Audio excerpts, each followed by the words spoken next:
Peace and love, family. Peace and love. This is Moreno Bey. Yet again, I have the children, and we're about to teach them all about nationality, the true history of our people, and the slave trade. Did it exist the way the modern European colonists claimed it exists, or is it some other story? I want you to introduce yourself. We'll start with you. Tell them who you are. Peace and love. My name is Museti Ayatoro, 15 years old. Go ahead. How you doing? My name is Yaya Ayatoro and I'm 12. Peace and love. My name is Kalonji Ayatoro and I'm 10. Peace and blessing. My name is Gasky Ayatoro and I am 8. Good job. Good job. Give yourselves a hand. Give yourselves a hand. That's what we're talking about. Now, you know, today's lesson is the myths on the slave trade. Do any of you brothers know anything about the slave trade? It's really no right or wrong, but if you know anything about it, raise your hand and let me know. Okay. Have you heard anything about it? Okay, starting with you, brother. Tell me, what have you heard about the slave trade? I think they was doing us wrong. You think they were doing us wrong, right? Yes. Okay. And that's true. That's true. What about you, brother Yaya? I feel that we're human beings and they should treat us how they should. They should treat us how they feel they should. Yes, true. What about you, little brother? You got anything to say about the slave trade? Yes, I think they should not treat us like animals and have us work as slaves. Mm-hmm. So let me ask you this. Okay, it seems like all three of you pretty much saying the same thing, and I agree with you. How does that make you feel about knowing that our people were once in physical bondage by Europeans? Starting with you, brother Yaya. Because you know what they did to us. They beat us, they chained us, they divided us from our families. How does that make you feel?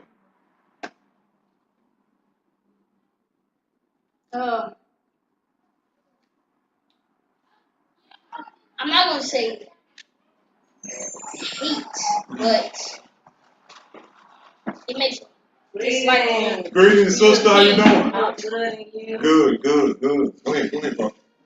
it makes this like the European people. This is the Yeah. Shay. How you doing, sister? Mario. How you doing? You doing all right? Yeah. Good. Nice to meet you. Nice to meet you What I'm discussing with them is give me a hug. How you doing? I'm good. Good. How you doing, sister? Turn that air on, guys. You doing all right? Brother Mario. Nice to meet you. All right. Sister Omi. Yes, sir. What I'm discussing with them is the myths on the slave trade, Got you. and I'm basically getting their opinions or how they feel about what was taught or what actually happened. Okay? Now, don't get it twisted, y'all. I'm not saying that the Atlantic slave trade did not exist. What I'm saying is this. It did not exist the way the foreign European colonists claimed it exists. Okay? Yes. It did not, period. Okay? And I'll break that down within the video. Now, with you, Brother Imseti, you looking for opinion? Yeah. Go ahead, get your opinion. All right, we'll go back to you. Brother Yaya. How does it make you feel? It's not a good feeling, is it? No. What about you, brother? Well,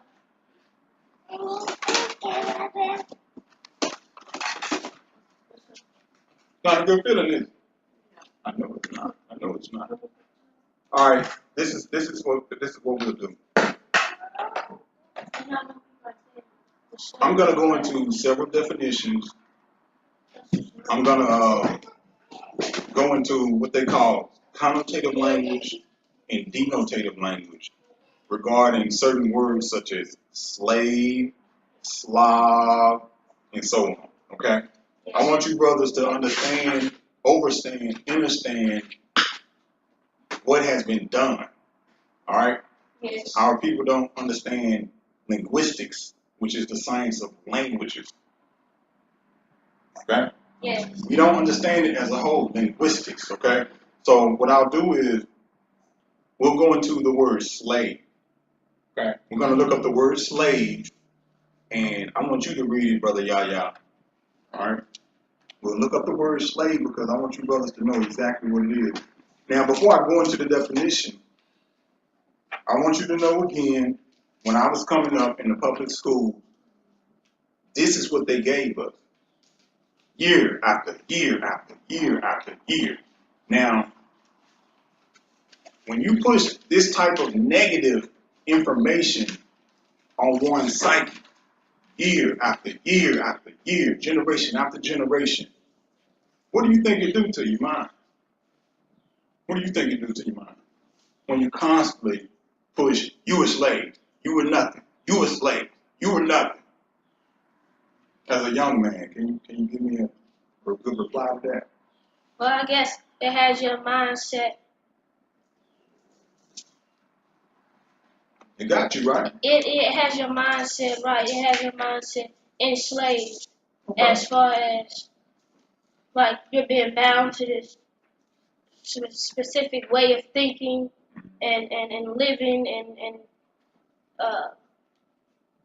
just overall understanding. I got you. I got you. You're going the right direction. The thing is this, it's a psychic attack. All right? It's a psychic attack. And basically what they're saying is you, your mother, her mother, her mother, her mother wasn't shit. Excuse my language. Basically. And we have total control over you. We're the masters. You're the servant. Okay? So what I'll do first, what we'll do is we'll go into the word slave out of a good older dictionary. I normally do the older dictionary because the words they're not edited like the newer dictionary. All right? How you been doing, sister? I'm good. I'm good. Good. What I want you to do, Brother Yahya, I want you to read the definition of slave. Read it with authority. Let them know that you're reading.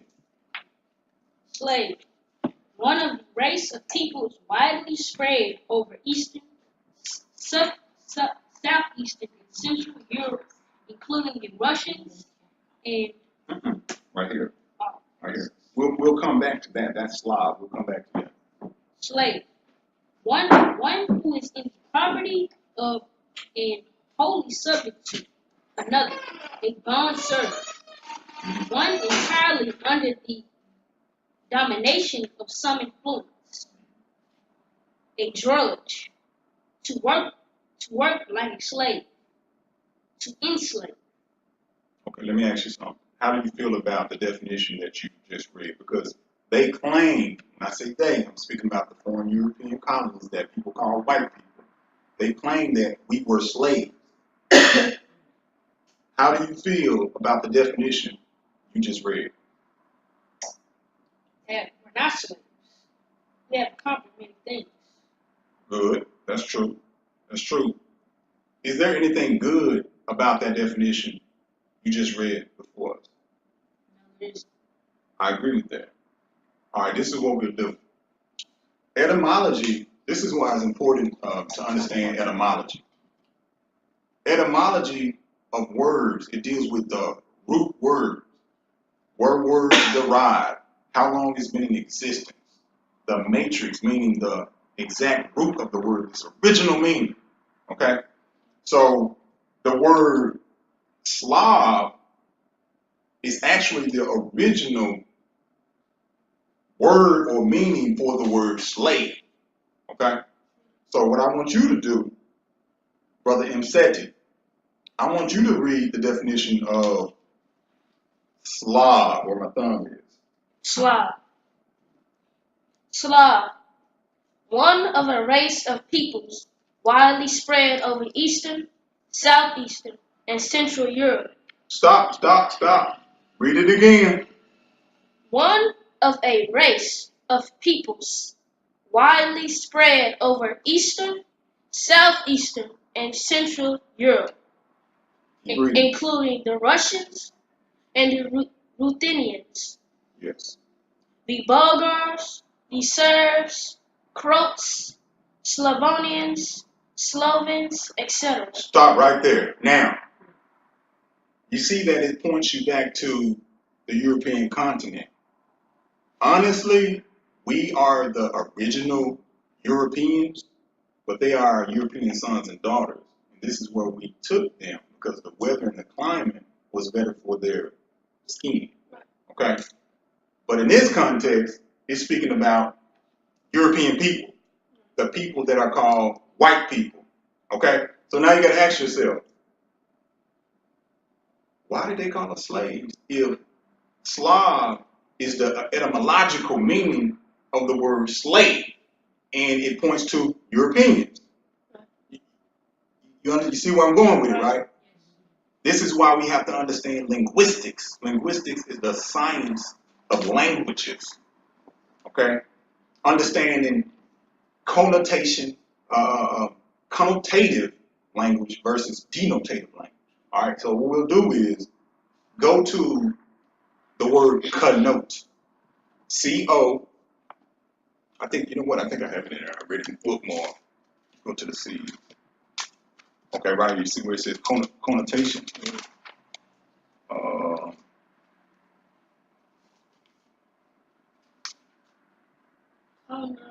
Let me.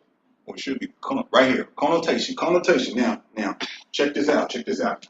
Let me give you an idea before you read of what connotative language is versus denotative. All right. Connotative language is basically with the social gathering of people, how they view and see things. For example, if I said, hey, that's a bad shirt, ultimately I mean that I like it. It's not actually quote unquote bad. So that would be sort of like connotative, language, not actually the root meaning. Denotative language is actually the opposite. It marks and signifies the exact meaning of that word. So people loosely use connotative language. Okay? You see where I'm going with it?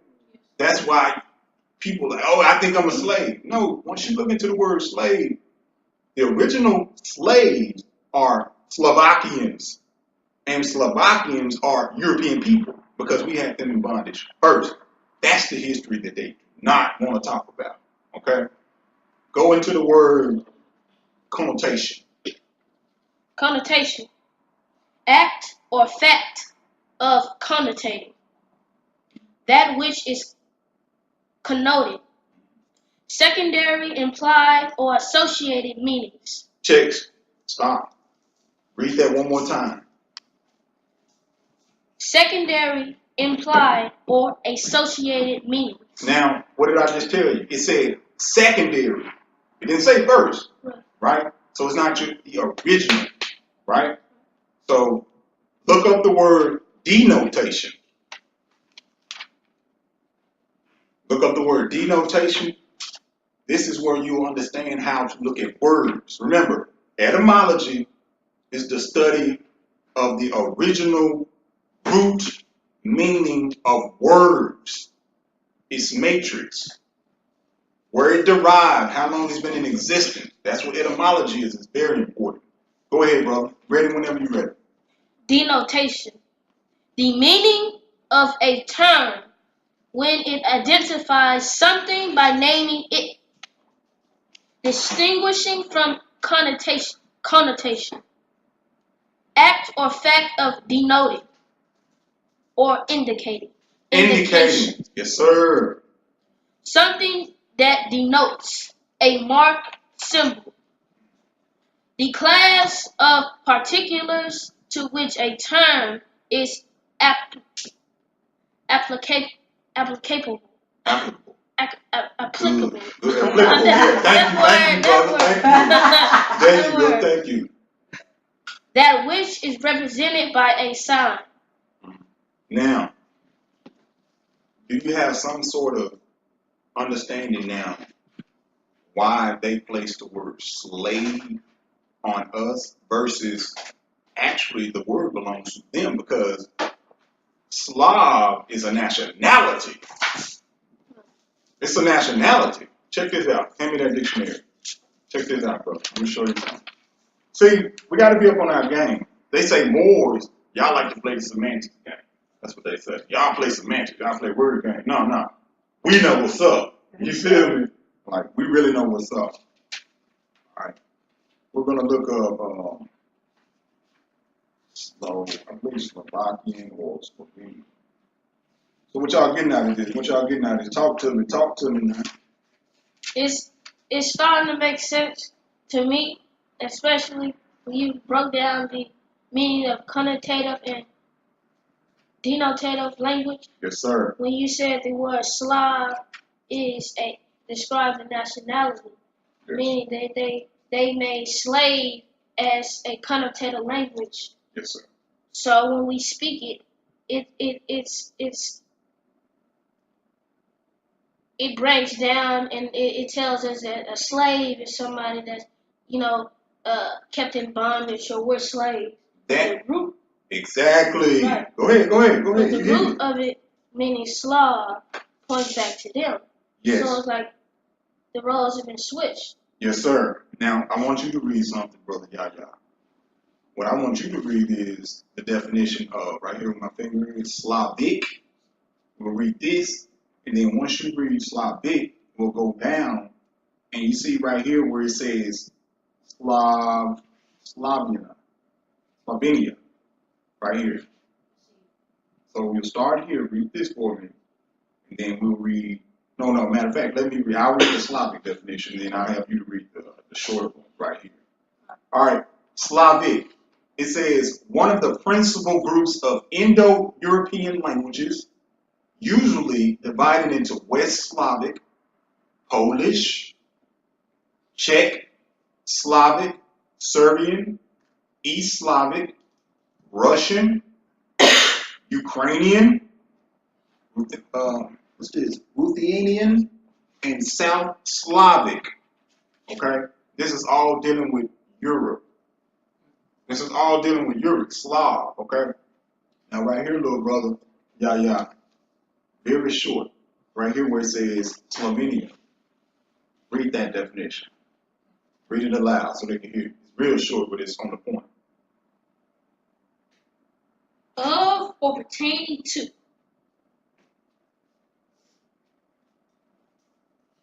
Yugoslavia.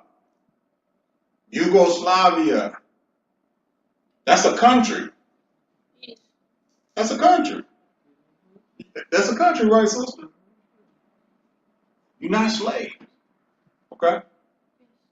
We're going to say that. We're going to say it all together on the count of three. 1, 2, 3. We are not slaves. We're going to say it again on the count of three. 1, 2, 3. We are not slaves. All right?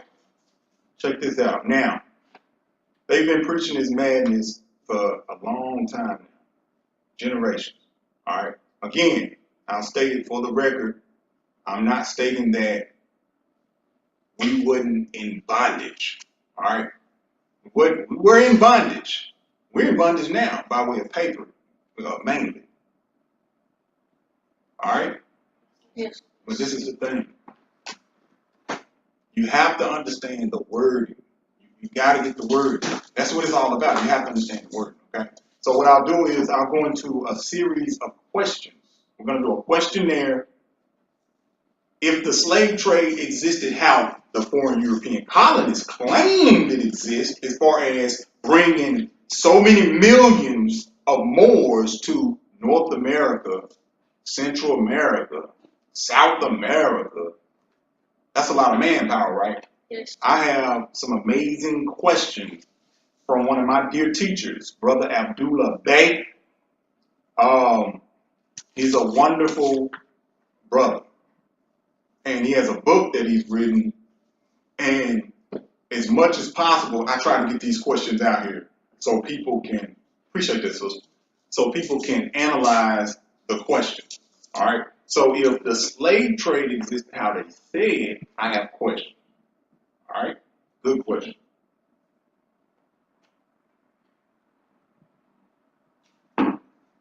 All right.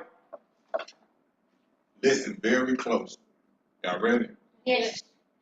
It's entitled The Reconstruction of History in the Americas. Some myths about the Middle Passage. This is the story about the Atlantic slave trade. All right. Now, what people don't realize is this. As Moors, being in Morocco, and modernly they call it either Northwest Africa or North America, people don't realize that we've been here. All right. So we have to rewrite our own history.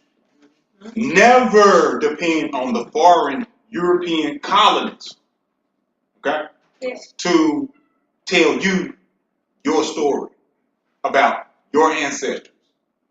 Reason is because to this day, the only thing they pump in the public city schools that were implemented by the International Monetary Fund to destroy the psyches of the children is to push black history, slave trade. We're not black. We're not slaves. Okay? Yes. All right.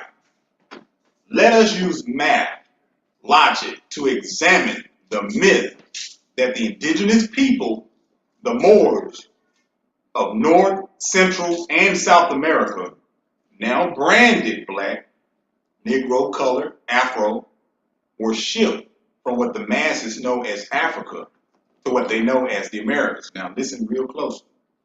In questioning their own writings, we're speaking about the Europeans because they rewrote history.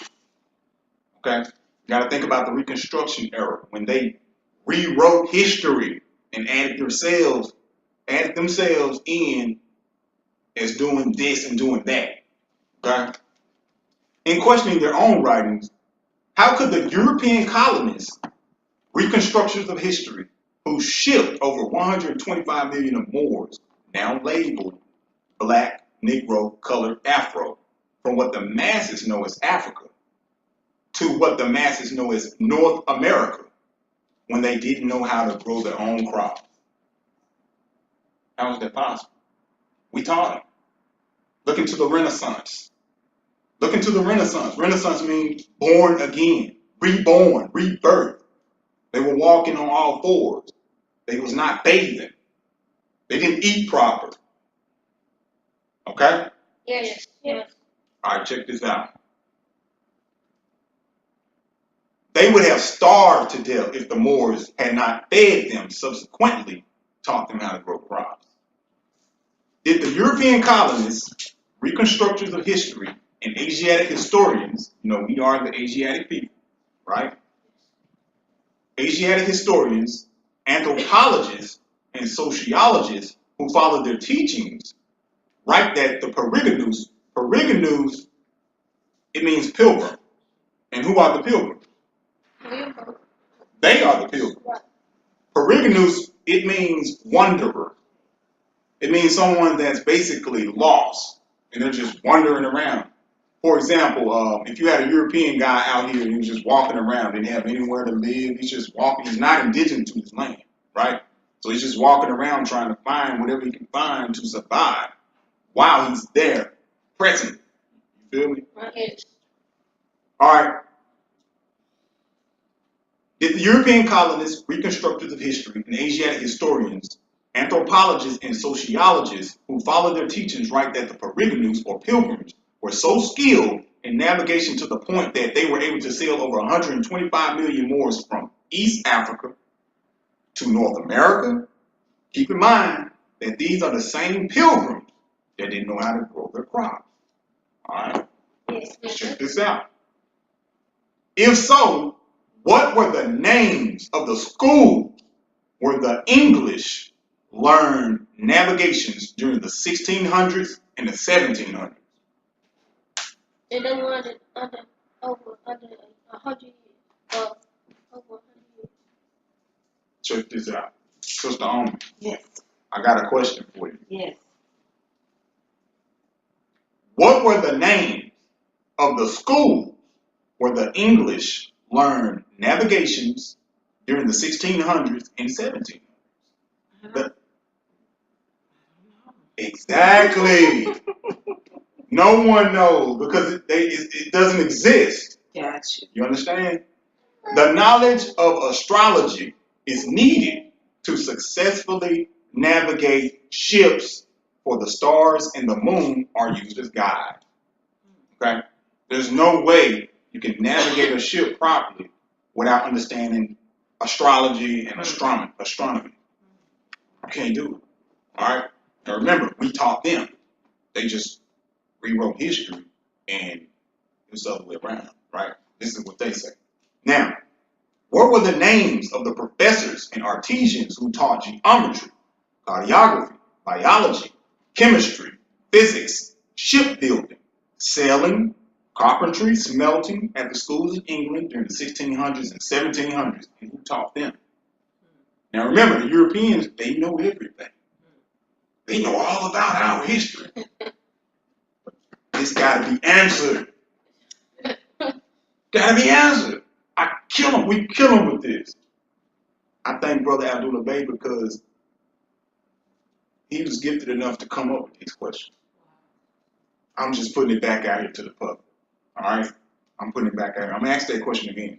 What were the names of the professors and artisans who taught geometry, cartography, biology, chemistry, physics, shipbuilding, sailing, carpentry, smelting at the schools in England during the 1600s and 1700s? And who taught them? Remember, they're the master record keepers. So why is it not on record? All right? Next, what were the names of the schools in England during the 1600s and 1700s that taught shipbuilding, carpentry, water purification, forestry, and smelting? Anybody got the answer? They should have this out here for the public, right? Yeah. Right? Okay. Right. Check this out. What were the names of the multiple highly sophisticated lumber mills, iron mills, forestries in England during the 1600s and 1700s? You see where I'm going with it, right? Mm-hmm. They have flaws in their story. What were the names of the companies that made the sails in England during the 1600s and 1700s? Yeah, somebody had to make it, right? If they sell Moors from that part of the world to here in abundance, like they claim, it takes business to put that together and make it happen. Am I correct? Yes. Right? All right. What were the names of the cloth mills that supplied the cloth to the companies that made the sails in England during the 1600s, 1700s? Europeans, they don't want to hear this. They don't want to hear it. They don't want to hear these questions. All right.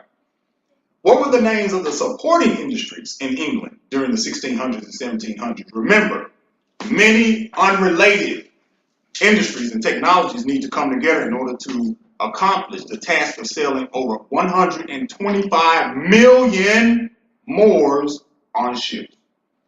What were the names of the food growth and preservation industries in England? Food is needed to maintain the health and strength of the crew and the slaves. Right? Yes. You gotta eat. If you don't eat, what happens? Yeah. If you don't drink water, what happens? Yeah.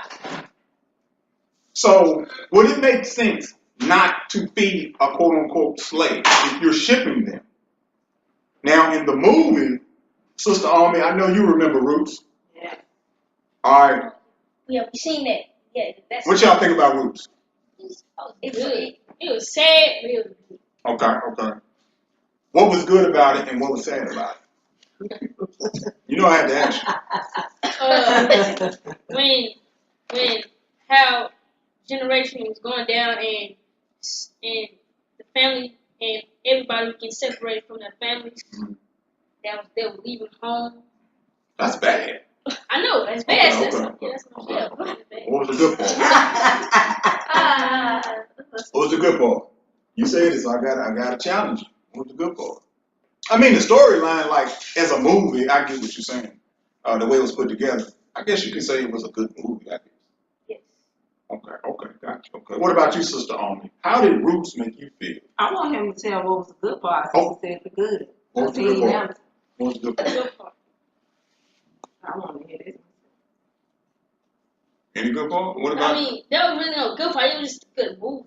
Okay. What about you, Brother Himsetti, how did you feel about, have you seen Roots? Yes. What did you feel about it? It was almost like reliving the slave trade, as they quote unquote say. Mm-hmm. You know, each season, and I was noticing that each time a generation was passed down, as far as when they hold the baby up in the sky, it was getting watered down as far as the affirmation that you would say, or the history that actually started. Like his son, what was his name? Chicken George. Chicken George.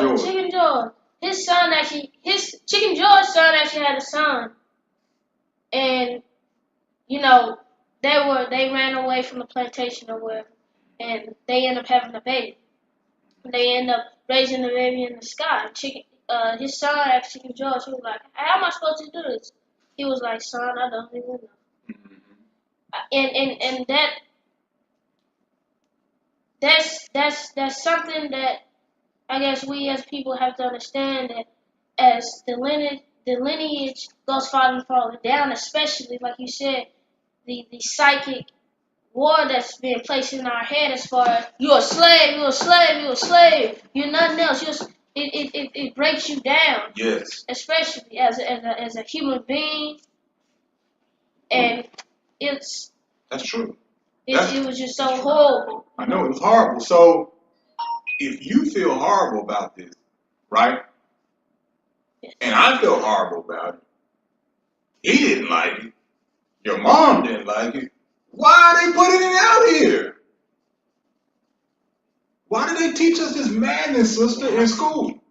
And then I think with that movie, for me, it's like you saw, because the first Roots I never saw, but the last one I saw, I guess the more modernized part of Roots, and how I didn't know that they had Kunta Kinte being docile, because as he got wiser or older, he became very docile. That fight, like once they chopped his feet off, it's like he became complacent, you know. And I'm like, he broke his spirit.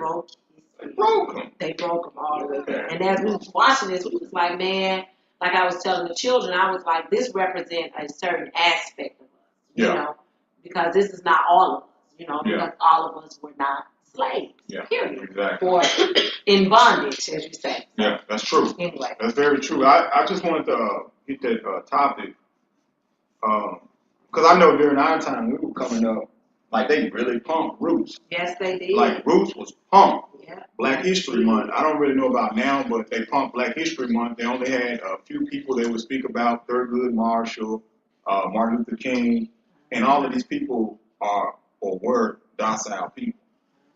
No, they didn't teach about Il Malik Shabazz or Malcolm X. They didn't talk about Marcus Garvey. They didn't speak about Khalid Muhammad. They didn't speak about Huey P. Newton.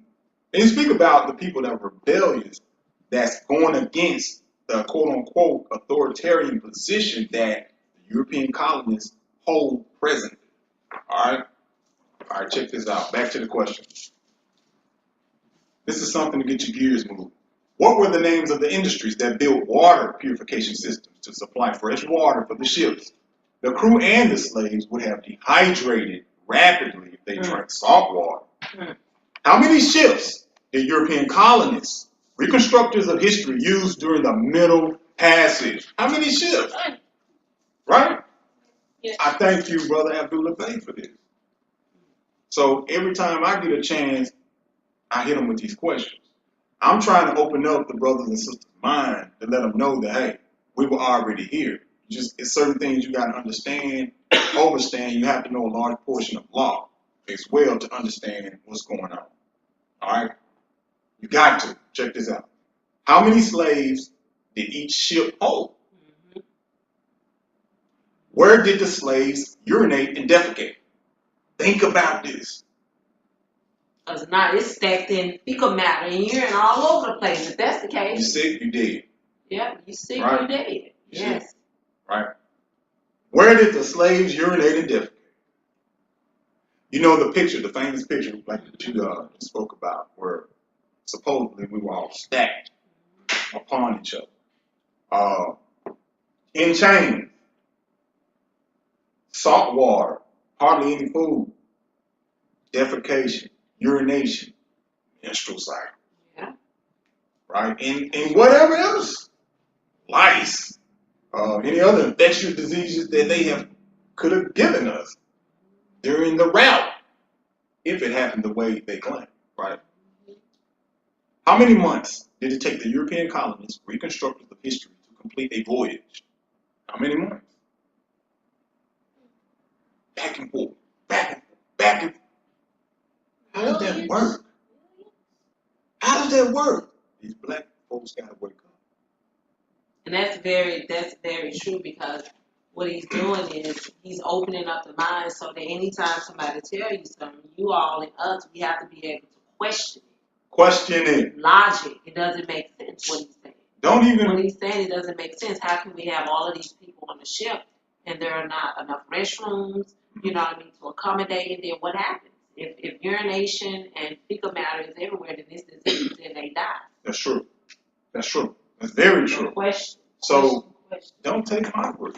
Whatever I say or tell you guys, look into it. Never be afraid to research. Remember, research, analyze, compare. Okay? Where did the European colonists, reconstructors of history, store the Moors, labeled black, Negro, colored, once they set ashore the Americas? Where in the hell did they put us? You got all these sick people. Where you put them? Because in those conditions, you will be sick or dead. Where did they put us? All right? Where did the European colonists, reconstructors of history, no, I just read it there. Why were secret societies set up? For example, Eastern Star, Prince Hall, Knights of Templar, Rosicrucian Order, Odd Fellows. Why were secret societies set up? All right, I don't know how much y'all know about quote-unquote secret societies, but this is where a lot of the African information has been preserved that we, quote-unquote blacks, but we are Moors, don't know about. So when you have European colonists that operate in Masonic lodges, what they're practicing is your information. Okay? So what Masonry is, it's a preservation of all knowledge known to man. Okay? They preserve the information. All right? I don't know if you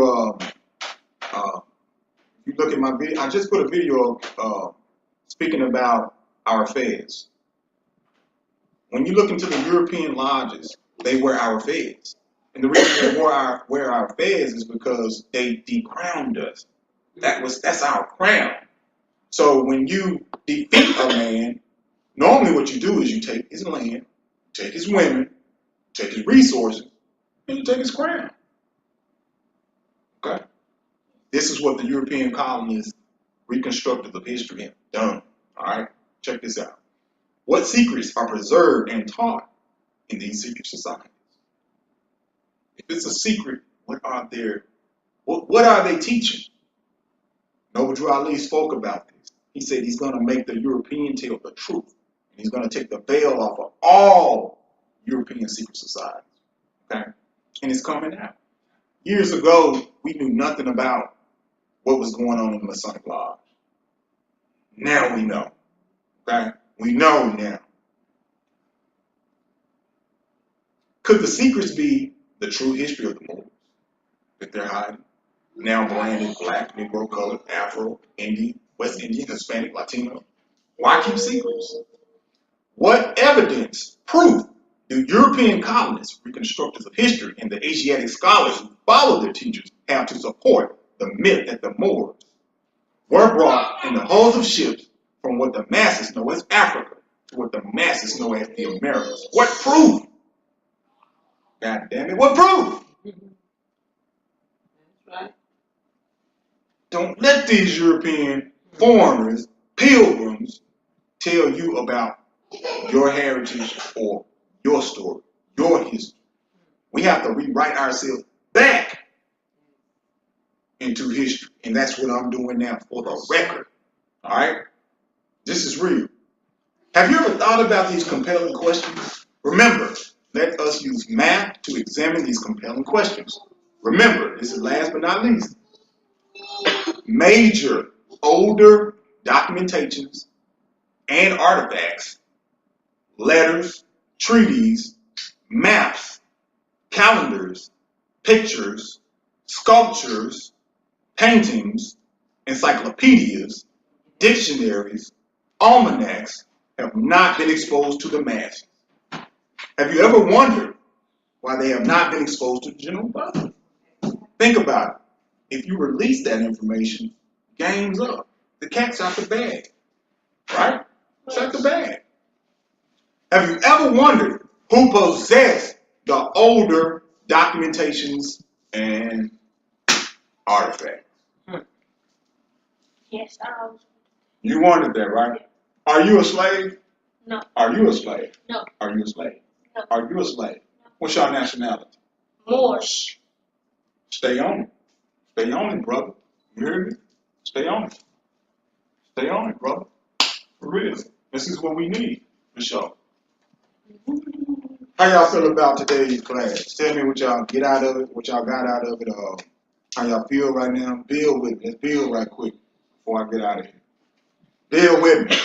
Talk to me. I'm going to sit back and chill while y'all talk to me. That answers. That's like if you were presented to a European scholar or his so-called historian, he won't be able to answer any of those questions inside because it doesn't make sense. It contradicts the history of what they taught us and the history that's being presented now.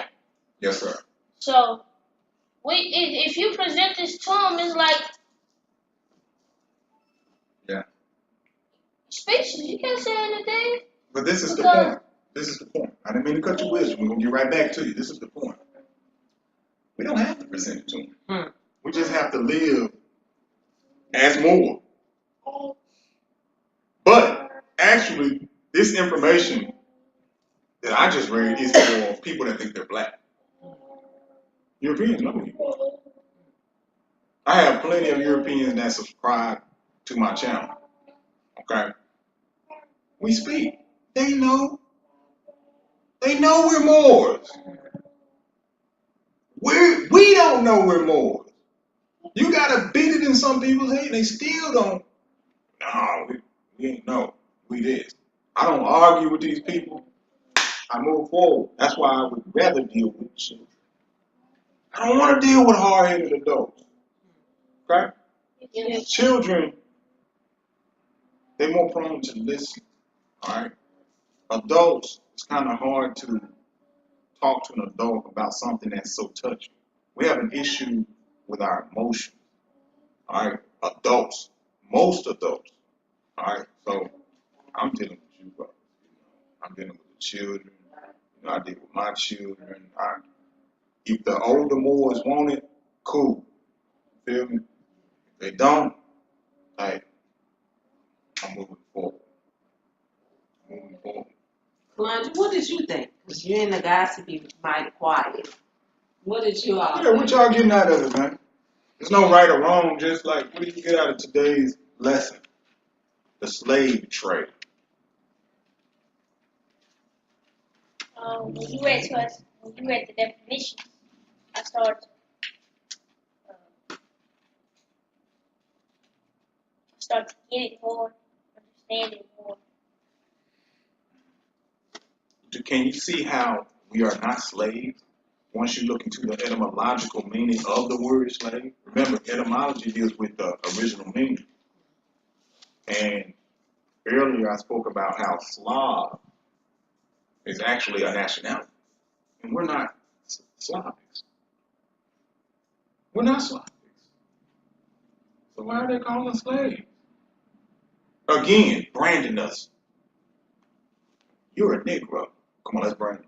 Boom, he's a Negro. Hey, he's colored. Brand him. Let's brand him. He a nigga. Feel me? Brand him too. He's Afro. How did that even sound? Right? Look, we have to rewrite ourselves into history. Okay? This is what we've been doing for the last several years. Tough. Putting ourselves back in history. We're not slaves. Okay? And again, the part of the bondage, of course it happened. It just didn't happen the way they claim. Okay? You gotta remember, Europeans are foreigners. They hate when you say that to them. They want to say that, hey, I'm an American. You're not an American. You're not an American. You know what? Just look up America. I'm sick of this. I'm sick of it now. I'm sick of it. I'm sick of them calling themselves Americans. You feel me? You feel me, brother? All right. Now remember, normally in a dictionary, this is what they do. You know how you have a first definition, you have a second definition, sometimes third, sometimes fourth. Why do you think, or whoever can answer, why do you think they have so many different definitions? Think about what I spoke about earlier.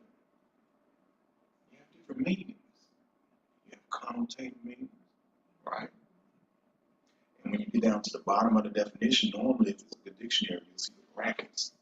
That's the etymological meaning, the root. You see the denotative meaning, right?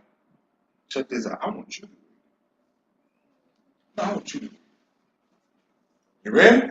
Yes. Sure. Yes. I'll read it loudly. Yes. All right, good. This is what we're going to do.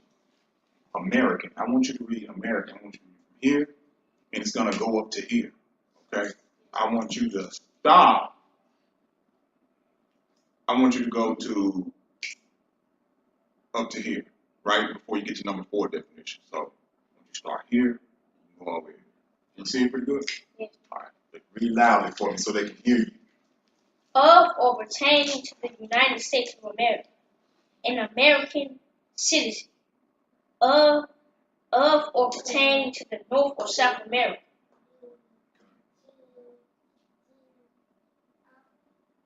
Ethanol, noting or pertaining to the so-called red race,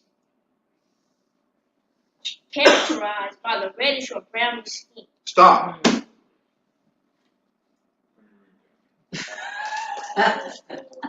Now, you see European, right? If you look at their skin complexion, they're pale, right? Yes. They're pale, They're right? not white. They're pale. Yeah, it's like pale, pasty, right? Check this out. American, of or pertaining to the United States of America. That's BS. Because it's so many different meanings of US. So what US? You gotta be exact. Like, what are you talking about? That's the first definition. Second definition, of or pertaining to North or South America. That's getting there. That's getting there now. Okay? Because you have North America, you have South America, and also you have Central. Right? Now right here, this is where you open up your eyes. Now think about it in your head. Europeans say, hey, I'm an American. You're violating my rights. I'm American. All right, noting or pertaining to the so-called red race is characterized by a reddish or brownish skin, dark eyes, black hair. Oh, that's not. Does that describe a European that presently call themselves white? No, it doesn't. I'm going to read it again. I don't think y'all heard it. Noting or pertaining to the so-called, quote-unquote, it has red in quotations, red race characterized by a reddish or brownish, like me, for example. I have like a reddish, brownish. You're more of a reddish, darker reddish, brownish. Same here, same here, same here. All right? And prominent cheekbones. Cheekbone, high cheekbone, right? and embracing the Aborigines of North and South America, sometimes excluding the Eskimos, known as American Indians. They said known as American Indians, but we are not Indians, because this is not India. This is not Asia. This is America, right? Yeah. Now check this out. This is BS. The last definition, it says a citizen of the United States. What? That's BS. What? Because, yeah, that's a true corporate slave. What? That's a true corporate slave. All right. It gets closer. It says a native or an inhabitant of the Western Hemisphere. That's over here. We're Americans. Or Almoroccans. Okay? Don't forget it. And they are not Americans. Anytime a European tell me that they're American, I check them on the spot. Okay, how you American? Okay, let's go into American. What's your nationality? Oh man, I'm Irish. How you American? Right? Gotta get them, man. It's funny too because they always try to brand you as African. They'll say Asian American, Hispanic American, Irish American, English, and they put American behind all these nationalities. Those are jurisdictional claims. That's what that is. All right, those jurisdictional claims, like for example, like a lot of job applications, they'll give you a choice. They'll say, "Hey, what are you?" They don't ask you what's your nationality. They say, "What's your race?" And they have Asian, Hawaiian, Pacific, African American, or sometimes they may just say black. They'll say white, or they may say other. What is other? The best thing to do in that situation, years and years ago, I would always, when they bring that up, I would just put more American. I would write humbly beside their questionnaire and put more American. I don't have to check off other. I don't have to check no. I am a Moor. You feel me? Because see, I'm glad you mentioned that because I just filled out some applications regarding my business with the Memphis chamber or whatever organization, and they have other, and I check other because it's on a computer. I can't type in. Well, that's different. Okay. That's different. See, Okay. Let me explain something to you. That's sort of like the another thing they do with the I-9 form nowadays. They'll have you strictly take it on the computer. See, back in the day, it was strictly paper, where you can actually preserve your rights and do this, do that. But now they lock you in and say, well, this is the only way you can take it now. The Europeans are not playing. We BS, like, for real. Europeans are not playing. When they came here and settled, they were for real. We became docile, and we cannot be docile. Not saying you got to go out here and start stuff. You have to have a solid mind frame on who you are and how to operate out here. Okay? So in the future to come, I'll be showing you guys, this is down the line, because I got to take it slowly. I'll be presenting contract law to you guys. Because we didn't get it. You got to know contract law. You got to understand what a contract is and what it is not. Okay? Yes. Like, for real. So let me make sure they understand that, even for myself. So when you say nationality, you're talking about what nation you belong to. Yes, ma'am. And so when you say you're Moor, then you're talking about okay, so nationality is talking about what nation you're a part of. And your nationality would be what, fellas? Moor. Okay, so if one asks you what's your race, then what is your response? Moor. You know what? One thing for sure, it wouldn't hurt to say that. But Okay. one thing for sure, I know that there's only one race, and that's the human race. Okay? Right. Yeah. For real. Right. As a matter of fact, let me check my nationality card. I think I really think that is on there. I'm not Oh, sure. I need you to sign mine. Can you? Because I need one too. I sure will. So you know we got to get you on. What that say, brother, right here as race? Read it out loud. Race. Shoot. Human, right? I'm a human. What are you? I'm a human. What you talking about? Yes. So if they ask about race, just put you're a human. What are you talking about? Can you say what the color of my skin? Yes, I'm a human. It doesn't. All that other crap does not. That's just it's word games. It's trickery. All right. It really is It's word game trickery. Come on over here, sister. You gotta sit over here. Come down. Come on over here. Well, yeah.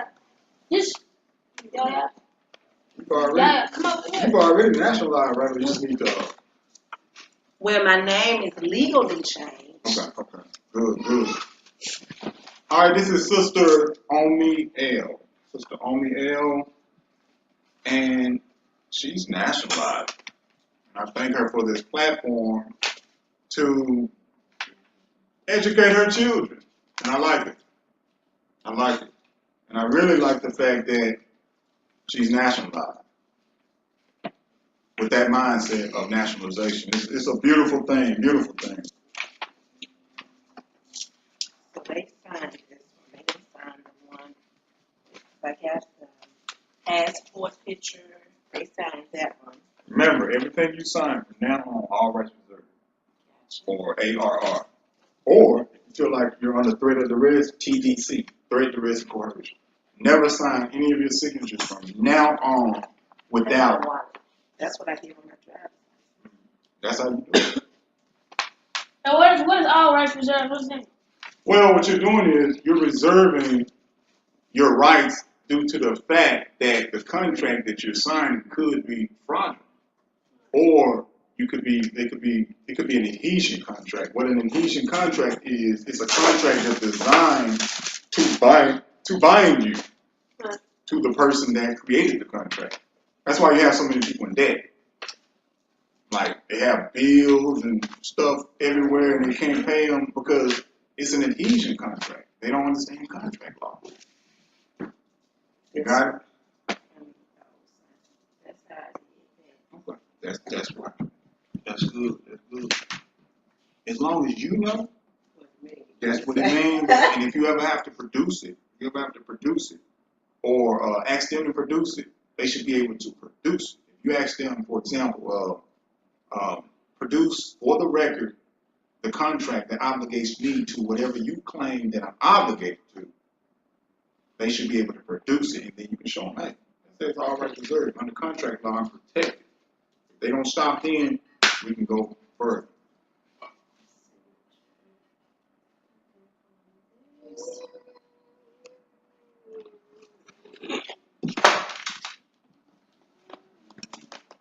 Hold on now, 6'5".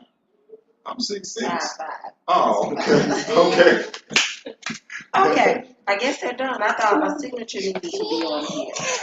I thought you wanted to tell that signature to somebody else. I guess it doesn't. It should. Okay,